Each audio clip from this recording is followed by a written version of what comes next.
নমস্কার। আমি ডক্টর তমগ্ন ঘোষ মধ্যমগ্রাম থেকে বলছি। আমি একজন জেনারেল প্র্যাকটিশনার এবং ডায়াবেটিক ডায়াবেটিশিয়ান অলসো। আমি এখানে দু একটি নার্সিংহোমের সঙ্গে জড়িত আছি, যুক্ত আছি। ফেয়ার হেলথ নার্সিংহোম, বিবেক ইউরো কেয়ার হসপিটাল, ভিভাসিটি। আর নিজের বাড়ির চেম্বার ছাড়াও আমি আরো দু তিনটে জায়গায় ওষুধের দোকানে সেসব জায়গায় চেম্বার করি। তো এবং আমার শহর হচ্ছে কলকাতা, মধ্যমগ্রাম, পিনকোড 7,130। তো নমস্কার সবাইকে। আমাদের আজকের ডিসকাশন অ্যাসিড পেপটিক ডিসঅর্ডার। তো অ্যাকচুয়ালি এটার বাংলা বলা খুব কষ্ট। অ্যাসিড পেপটিক ডিসঅর্ডারের এটা একটা গ্রুপ অফ কন্ডিশন, মানে একটা টোটাল ব্যাপারটা আছে যেখানে আমাদের স্টমাক থেকে মানে পাকস্থলী থেকে ওভার প্রোডাকশন হচ্ছে, অতিরিক্ত মাত্রায় ক্ষরণ হচ্ছে অ্যাসিড। এবং সেই অ্যাসিডটা আমাদের যে স্টমাকের মিউকোজাল লেয়ার আছে, সেই মিউকোজাল লেয়ার ডিফেন্স সিস্টেমটা অনেক উইক হয়ে থাকলে সেটা আমাদের একটা গ্যাস্ট্রো ইন্টেস্টিনাল ট্র্যাক মানে পাকস মুখের গ্যাস্ট্রো ইন্টেস্টিনাল ট্র্যাক্ট অ্যাকচুয়ালি শুরু হয় মুখের অরিফিস থেকে শুরু করে, মানে আমরা আমরা যেখান থেকে খাই সেখান থেকে শুরু করে আপ টু পায়ু ছিদ্র পর্যন্ত। এই জায়গাটাকে পুরো গ্যাস্ট্রো ইন্টেস্টিনাল ট্র্যাক বলে। তো সেই জায়গার একটা ইরিটেশন বা ড্যামেজ তৈরি করে দেয় অতিরিক্ত অ্যাসিড সিক্রিশন। তো এই অ্যাসিড সিক্রিশন অনেকগুলো টাইপের হয়। সেগুলো হচ্ছে actually peptic ulcer disease, gastro oesophageal reflux disease, বা এটাকে আমরা বলি জিইআরডি। আর একটা খুব আনকমন, খুব রেয়ার একটা ফেনোমেনা আছে, সেটাকে বলা জোলিঞ্জার এলিসন সিনড্রোম বা জেড ই সিনড্রোম। আর এই অ্যাসিড পেপটিক ডিসঅর্ডার একটা মানুষের জীবনকে ভয়ঙ্করভাবে এফেক্ট করতে পারে। যেমন কি কি তৈরি করে: পেটে ব্যথা তৈরি করে, বুক জ্বালা তৈরি করে, পেটটা একটা ভর্তি ভর্তি ভাব যেটাকে আমরা ব্লোটিং বলে থাকি, এবং ইনডাইজেশন, যা খাচ্ছি সেটা সঠিকভাবে হজম হচ্ছে না। আমাদের মলের সঙ্গে কিছু কিছু সেগুলো ইনডাইজেস্টেড, যেগুলো মানে বদহজম হওয়া জিনিসগুলো অনেক সময় মলের থ্রু দিয়ে বেরোচ্ছে। এইগুলো এই অ্যাসিড পেপটিক ডিসঅর্ডারের মধ্যে দেখতে পাওয়া যায়। তো সাম আপ যেটা আমরা বলছিলাম কমন টাইপ, চারটে অ্যাসিডের, একটা হচ্ছে পেপটিক আলসারস নাম্বার ওয়ান। এটা খুব কমন।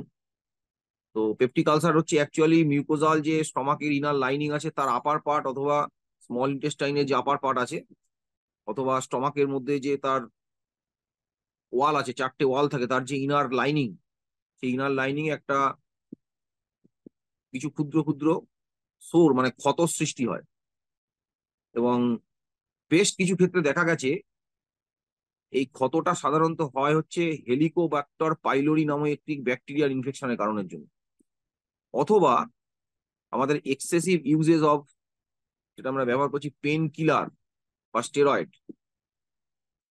বেশ কিছু সময় কিছু কিছু রুগী তারা ডাক্তারবাবুর সঙ্গে যোগাযোগ না করে ওষুধের দোকান থেকে ওভার দ্য কাউন্টার দোকানে গিয়ে হয়তো বলে দিচ্ছে যে আমার পেটে একটু ব্যথা হয়েছে, বা হাতে ব্যথা, গায়ে ব্যথা, কোমরে ব্যথা, হাঁটু ব্যথা ইত্যাদি কারণের জন্য আমাকে একটু ব্যথার ওষুধ দিন, গ্যাসের ওষুধ দিন।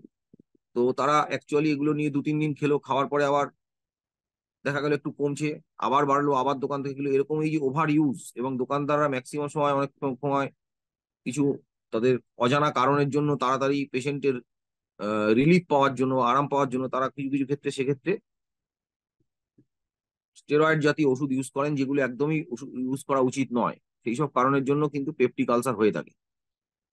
আর একটা কারণ হচ্ছে অ্যাসিড রিফ্লাক্স অথবা GERD, gastro oesophageal reflux disease. এটা একটা ক্রনিক কন্ডিশন, মানে দীর্ঘদিন ধরে ক্রনিক কন্ডিশন। সেটা কি করে, স্টমাকের যে অ্যাসিড ফ্লোটা হচ্ছে সেটা ইউজুয়ালি আমাদের স্টমাক থেকে নিচের দিকে যাওয়ার কথা, সেটা নিচের দিকে না গিয়ে উপরের দিকে, অর্থাৎ ইসোফেগাস মানে আমাদের খাদ্য নালী, যে খাদ্য নালীর মধ্যে সেটা উপরের দিকে উঠে আসতে থাকে স্টমাকের থেকে উপরের দিকে। এবং এটা ক্রনিক ভাবে থাকতে গেলে, অনেক দিন ধরে থাকতে থাকতে সেই জায়গাটায় একটা ইরিটেশন এবং ইনফ্লামেশন তৈরি করে, মানে প্রদাহ তৈরি করে। তার ফলে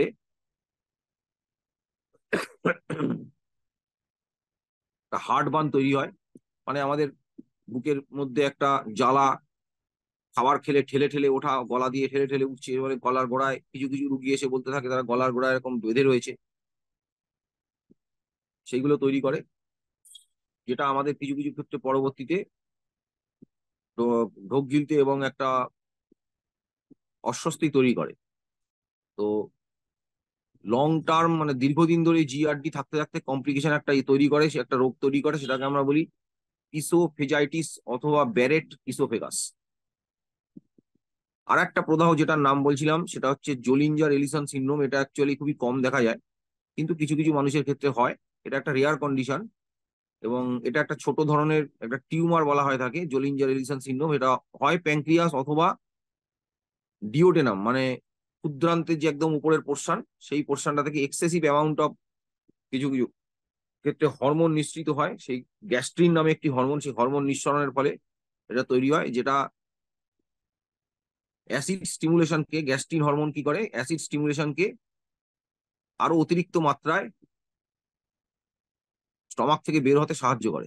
এই ওভার প্রোডাকশন মানে অতিরিক্ত মাত্রায় এই অ্যাসিড সিক্রিশনের ফলে কিন্তু যেটা হয় সেটা হচ্ছে পেপটিক আলসার এবং পেটে ব্যথা এবং হচ্ছে ডায়রিয়া, মানে পাতলা মল তৈরি হয়।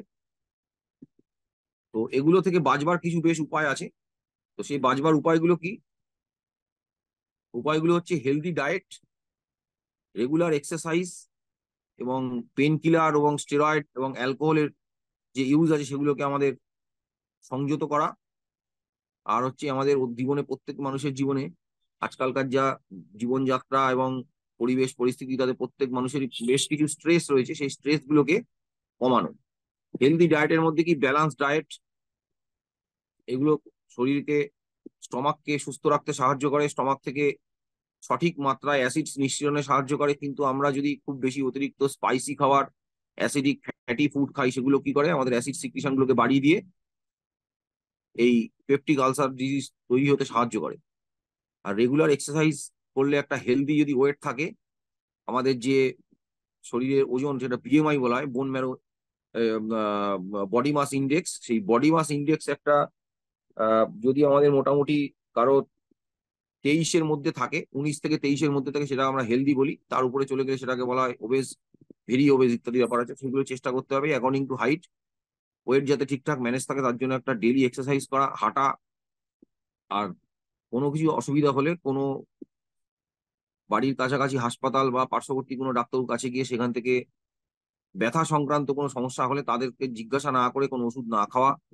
কোনো দোকান থেকে গিয়ে জিজ্ঞেস করলাম, 2 দিন 3 দিন গিয়ে খেলাম, আবার কমে গেল, আবার খেলাম, এভাবে ব্যবহার না করা। এবং অতিরিক্ত মাত্রায় অ্যালকোহল বর্জন করা, যেটা আমাদের পেপটিক আলসার ডিজিজকে প্রিভেন্ট করতে সাহায্য করে। আর সেকেন্ড হচ্ছে স্ট্রেস ম্যানেজমেন্ট, থার্ড ফোর্থ হচ্ছে স্ট্রেস ম্যানেজমেন্ট।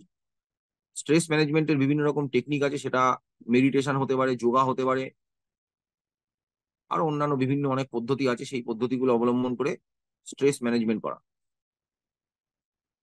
যাতে আমাদের শরীরের স্ট্রেস ম্যানেজমেন্টের ফলে কর্টিজল নামে একটা হরমোন, স্ট্রেস যদি আরো বেশি থাকে সেগুলো বেশি ক্ষরণ হয়। কর্টিজল আবার গ্যাস্ট্রিন হরমোনকে ক্ষরণ বেশি করতে সাহায্য করে। গ্যাস্ট্রিন হরমোন সেক্ষেত্রে আবার কি করছে, অ্যাসিড সিক্রিশন বাড়িয়ে দিচ্ছে। তো কিছু ওষুধ আমাদের ক্ষেত্রে এখানে রয়েছে, সেগুলোকে আমরা এই অ্যাসিড সিক্রিশন, অতিরিক্ত অ্যাসিড সিক্রিশনকে বাধাপ্রাপ্ত করে বা সেটা বন্ধ করে। তার মধ্যে যেমন রয়েছে পিপিআই বলা হয়, অথবা H2 ব্লকার, তাকে আমরা বলা হয় প্রোটন পাম্প ইনহিবিটার। এটা আমরা সাধারণত অ্যাসিড সিক্রিশন গুলোকে কমাতে সাহায্য করে। আর কিছু অ্যান্টিবায়োটিক্স আছে, যদি কারোর পরীক্ষায় ধরা পড়ে এইচ পাইলোরি মানে হেলিকোব্যাক্টার পাইলোরি ইনফেকশন হয়েছে, সেই এইচ পাইলোরি ইনফেকশনটাকে কমানোর জন্য একটা নির্দিষ্ট কোর্সে অ্যান্টিবায়োটিক ব্যবহার করা, অবশ্যই কোনো ডাক্তারের পরামর্শ অনুযায়ী।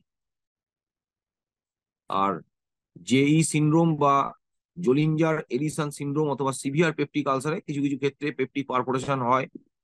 এটা খুব রেয়ার ফেনোমেন আজকালকার যুগে। তার আগেই মানুষের সমস্যার জন্য অনেকে ডাক্তারের কাছে যান এবং হসপিটালে গিয়ে সেগুলো ধরা পড়ে। সেক্ষেত্রে কিছু কিছু ক্ষেত্রে আমাদের সার্জারি দরকার হয়। তো আর্লি ডিটেকশন মানে খুব দ্রুত এই অ্যাসিড পেপটিক ডিসঅর্ডার থেকে ধরা এবং তার চিকিৎসা, যাতে মানুষের জীবনে কোনো রকম পরবর্তীতে কমপ্লিকেশন তৈরি না হয়, সেই কারণের জন্য মানুষের জীবনযাত্রা যাতে উন্নত হয়, সেই কারণের জন্য তার আর্লি ডিটেকশন এবং ট্রিটমেন্ট খুব জরুরি। এবং এই জাতীয় সমস্যা হলে অবশ্যই নিকটবর্তী হাসপাতাল অথবা আপনার পার্শ্ববর্তী যে চিকিৎসক যিনি আপনার চিকিৎসা করেন তার কাছে গিয়ে তার পরামর্শ মতন ওষুধ খাওয়া অবশ্যই দরকার। কোনো দোকান থেকে, ওষুধের দোকান থেকে বা কারোর কথা শুনে কোনো ওষুধ না খাওয়াই। তো অ্যাসিড পেপটিক ডিসঅর্ডার নিয়ে যে কথাবার্তাগুলো এতক্ষণ ধরে বললাম, গুলোর একটা সামারাইজ যদি আমরা করি, তো সেক্ষেত্রে দেখা যাবে যে অ্যাসিড পেপটিক ডিসঅর্ডার কম বেশি প্রত্যেকটা মানুষের জীবনেই একটা সার্টেন পিরিয়ডের জন্য বা অনেকটা সময়ের জন্য বা অল্প সময়ের জন্য হলেও তৈরি হয়। এগুলো মানুষের বিভিন্ন জীবনযাত্রার উপরে যে নির্ভর করে সেগুলো অলরেডি এখানে আমরা আলোচনা করেছি। সেই আলোচনাগুলোকেই সংক্ষিপ্ত আকারে যদি আমরা প্রিসাইজলি বলি, তাহলে সেক্ষেত্রে এটাই দাঁড়ায় যে অ্যাসিড পেপটিক ডিসঅর্ডার একটি ভয়ঙ্কর, মানে ভয়ঙ্কর ব্যাধি বলা হচ্ছে এই কারণের জন্য যে মানুষের কোয়ালিটি অফ লাইফ, জীবনযাত্রাকে এবং বিভিন্ন কাজ কর্ম পড়াশোনা থেকে শুরু করে যে কোনো রকম জিনিসকে প্রচন্ডভাবে হ্যাম্পার করে, মানে ক্ষতিগ্রস্ত করে। কারণ মানুষের পেটটা হচ্ছে একটা, মানে এমন একটা জিনিস, মানে স্টমাক বা পেট এমন একটা জিনিস যেখানে কোনো কিছু অস্বস্তি বা কোনো রকম কোনো কিছু প্রবলেম হলে কোনো কাজকর্ম করতে ভালো লাগে না। পায়খানা পরিষ্কার হচ্ছে না, মল পরিষ্কার হচ্ছে না, সেই সব ক্ষেত্রে মানুষ একটা অস্বস্তি। আপনি কোনো জায়গায় বাইরে বেরোতে যাবেন তখন আপনার মনে হবে যে একটুখানি আমার টয়লেটে গেলে ভালো। তো সঠিক বাওয়েল হ্যাবিট তৈরি না থাকা এবং এই অতিরিক্ত টোবালটা খাওয়া দাওয়া থেকে শুরু করে, স্পাইসি ফুড থেকে শুরু করে, অনিয়মিত টাইমে খাওয়া, অ্যালকোহলের অতিরিক্ত মাত্রা যে কিছু কিছু লোকজন আছে যারা ইউজ করেন, তাদের এই সমস্ত কারণগুলোর জন্য একটি যে প্রবলেমটা তৈরি হয়, সেই প্রবলেমগুলোর জন্যই আর কি অ্যাসিড পেপটিক ডিসঅর্ডারটা বেড়ে যায়। তো সেক্ষেত্রে সেই জন্য নিয়ম মানে কারণ হচ্ছে যে যে কোনো সমস্যা এরকম জাতীয় হলেই 7 থেকে 10 দিনের বেশি হলেই আপনি অবশ্যই আপনার নিকটবর্তী ডাক্তারবাবুর কাছে যেতে হবে। এখন দোকান থেকে ওভার দ্য কাউন্টার যে সমস্ত প্রোডাক্ট বিভিন্ন রকম রয়েছে, অনেক রকমের পিপিআই রয়েছে, এখন প্রচুর প্রচুর পিপিআই ইউজ হচ্ছে, এবং দোকানদাররা যেগুলো না জেনে বুঝে কোন ক্ষেত্রে কোন পিপিআই দেওয়া দরকার, যেমন কোন কোন ক্ষেত্রে প্যান্টোপ্রাজল, কোন ক্ষেত্রে ওমিপ্রাজল, কোন ক্ষেত্রে ওমিপ্রাজল, কোন ক্ষেত্রে র্যাবিপ্রাজল, কোন ক্ষেত্রে ল্যান্সোপ্রাজল, কোন কোন ক্ষেত্রে ডেক্স ল্যান্সোপ্রাজল, এখন নতুন মলিকুল আরো বেরিয়েছে, ঘনপ্রাজল নামে একটি মলিকুল বেরিয়েছে। এই সমস্ত মলিকুল গুলো কোন ক্ষেত্রে কার কোনটা ইউজ করতে হবে এটা ডাক্তারবাবু আপনার থেকে অনেক বেশি ভালো জানেন। এবং এগুলো এখন মানুষই যেটা করে, সেগুলো এখন একটা খুব বাজে হ্যাবিট দাঁড়িয়েছে যে আমরা গুগল থেকে সার্চ করে যে ওষুধের নাম বের করে বলে সেখান থেকে নিজেদের চিকিৎসা করা হয়। তো সেইগুলো না করা, কারণ গুগলে সঠিক ইনফরমেশন সবসময় পুরো সম্পূর্ণরূপে পাওয়া সম্ভব নয়।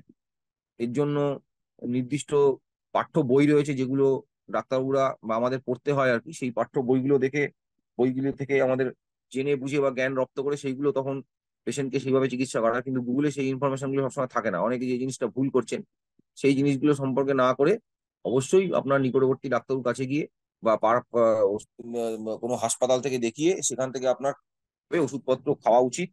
নিজের থেকে কোনো রকম থেরাপি না চালু করাই ভালো। অ্যালকোহল বর্জন করা, যেটা বলছিলাম, কিছু কিছু ক্ষেত্রে লোকজন যারা ডেইলি অ্যালকোহল ইনটেক করেন তাদের ক্ষেত্রে দীর্ঘদিন ধরে এই প্রবলেমটা চলতে থাকে, অ্যাসিড পেপটিক সিক্রেশন বেশি হয়ে থাকলে, এবং তাদের ক্ষেত্রে লিভারের একটা প্রবলেম দেখা যায় দীর্ঘদিন ধরে করতে থাকলে, একটা অ্যালকোহলিক ফ্যাটি লিভার ডিজিজ এখন খুব কমন হয়ে গেছে। সেগুলো কিন্তু একবার হয়ে গেলে সেগুলো সারানো যথেষ্ট কষ্টকর ব্যাপার। তো সেই ক্ষেত্রে অবশ্যই চেষ্টা করতে হবে যাতে ডাক্তারের পরামর্শ অনুযায়ী সঠিকভাবে রোগ নির্ণয় করা। রোগ নির্ণয়ের জন্য বিভিন্ন পদ্ধতি আছে, রক্ত পরীক্ষা থেকে শুরু করে আল্ট্রাসোনোগ্রাফি, সিটি স্ক্যান, এন্ডোস্কোপি ইত্যাদি অনেক রকম পরীক্ষা রয়েছে। সেই পরীক্ষাগুলোর মাধ্যমে আপনাকে রোগ নির্ণয় করতে হবে সঠিকভাবে। রোগ নির্ণয় করে তারপরে সেই অনুযায়ী সঠিকভাবে নির্দিষ্ট দিন ধরে ওষুধপত্র খেলে কিন্তু আপনার এই রোগটা সারানো সম্ভব। না হলে আপনাকে এই জাতীয় ওষুধের জন্য ওষুধ দোকান থেকে কিনে খেলে বা কারো পরামর্শ, ডাক্তারের পরামর্শ ছাড়া নিজে থেকে ওষুধ খেলে কিন্তু আপনার সেই রোগটি সারবে না। সাময়িক সময়ের জন্য সেটা হয়তো ঠিক হবে, কিন্তু পরবর্তীতে সেটা আবার যাকে বলা হয় রিল্যাপস করবে। সেই সব ক্ষেত্রে ওষুধগুলো পরবর্তীতে আর কাজ করতে চায় না ঠিক মতন। সেই কারণের জন্য কিন্তু অবশ্যই ডাক্তারবাবু পরামর্শ অনুযায়ী গিয়ে এই ওষুধগুলো তখন খাওয়া উচিত। নমস্কার।